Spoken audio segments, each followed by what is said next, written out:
ये कोई एकता कोडिगिरे है, महाराष्ट्र नांदेड़ से। आप हैं, खड़ी हो जाए। नहीं नहीं, हम कुछ ऐसा बोलने वाले नहीं, आप बेझिझक खड़ी। आपने हमको चिट्ठी भेजी। गुरुदेव सीताराम, आपने कहा कि किसी के कर्म में हस्तक्षेप करना उचित नहीं है, लेकिन अगर आप नहीं करोगे तो कौन करेगा? अगर आप हस्तक्षेप नहीं करेंगे तो जीव तो इतने पाप करते हैं, करोड़ों जन्म तक भोगेंगे तो भी पाप खत्म नहीं होंगे। आपकी कृपा तो अनिवार्य है। क्या कर्म भोग के ही खत्म होंगे या कृपा से बोझ हल्का हो सकता है? एकता कोडागिरे, महाराष्ट्र नांदेड़, एक सनातनी। आपके लिए ताली बजाते हैं। प्रश्न उत्तम है, बैठ सकते हैं। आपने कहा कि आप अगर कर्म में हस्तक्षेप नहीं करेंगे तो कौन करेगा? बहन, कर्म करो तुम, हस्तक्षेप करें हम? क्या गजब का फॉर्मूला है। कर्म आप करो, हस्तक्षेप हम करें, फिर आप क्या करोगी? आरती? अरे बहना, आपसे हम ये प्रार्थना करना चाह रहे हैं। हमने जो ये बात बोली थी कुछ दिन पूर्व में, वो इस बात पे बोली थी कि तुम किसी और के भरोसे कब तक रहोगे? गुरु के भरोसे कब तक रहोगे कि गुरु की नाव पर बैठ करके सवार होगे? एक काम करो, गुरु तत्व को सुन सुन कर तुम भी गुरु तत्व में इतने विलीन हो जाओ कि अपनी नाव तुम खुद बनाओ, ताकि पार होने के लिए तुम्हें बार बार किसी की जरूरत ना पड़े, बार बार तुम्हें अर्जी लगाने की आवश्यकता ना पड़े, बार बार तुम्हें दरबारों में भटकने की आवश्यकता ना पड़े। हमने तुमसे कहा, भारत के लोगों से भी प्रश्न किया था कि क्या तुमने वो पाया जिसको पाने के बाद कुछ पाया नहीं जा सकता, जिसको प्राप्त करने के बाद कुछ पाने की आवश्यकता नहीं पड़ती। इसलिए हमारा कर्म में हस्तक्षेप एक तो हम कर भी नहीं सकते। गुरु तो केवल रास्ता देता है, गुरु की कोई बहुत बड़ी भूमिका नहीं होती। गुरु की सिर्फ इतनी भूमिका होती, कोहरा देखा आपने? फॉग।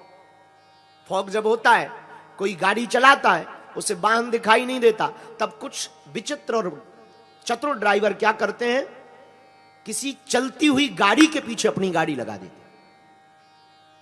फॉग में जब कुछ दिखाई नहीं देता तो सामने चलने वाली गाड़ी के पीछे अपनी गाड़ी लगा देते। वो जहां जाएगा हम भी वही जाएंगे। बस गुरु की यही भूमिका है कि संसार के अंधेरे में जब कुछ दिखाई ना दे तो किसी सदगुरु की गाड़ी के पीछे अपनी जिंदगी की गाड़ी को लगा देना।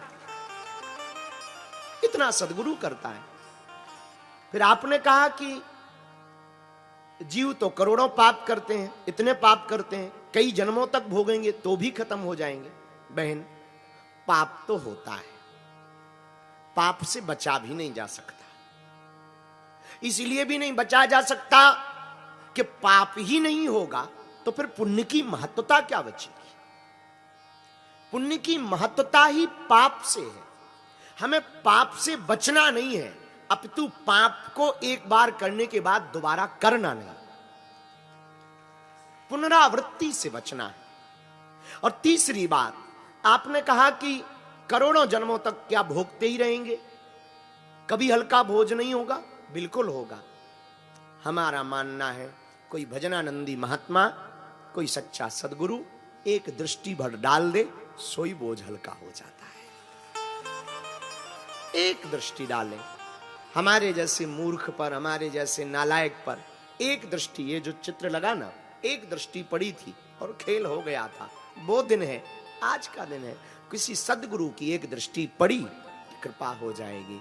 कोई भजनानंदी, इसलिए तो हम अक्सर बोलते हैं, मेरा तार प्रभु से जोड़े ऐसा कोई संत नहीं। लेकिन हाँ, संत खोजना है, कालनेमी नहीं खोजना है। और संत की परिभाषा कोई हमसे पूछे तो एक ही है, जो अपनी पूजा ना करवा करके परमात्मा से जोड़ने का काम करे, वो साधु है। बुरा ना मानना, थोड़ा कड़वा लगेगा। जो अपनी पूजा करवा रहा, निश्चित है उसमें कुछ दोष है, निश्चित है। भक्त तो अपनी पूजा करवाता नहीं, वो तो भगवान की पूजा करवाता। तो आपने कहा कि बोझ को हल्का कैसे किया जाए? बोझ को हल्का किया जा सकता भगवान की भक्ति से, सदगुरु की कृपा दृष्टि से। अब हमसे अगर आप पूछो कि ठीक गुरु बताओ, तो हमारी नजर में तो एक है, जय जय जय हनुमान कृपा करो गुरु देव की नाई। जय जय हनुमान गोसाई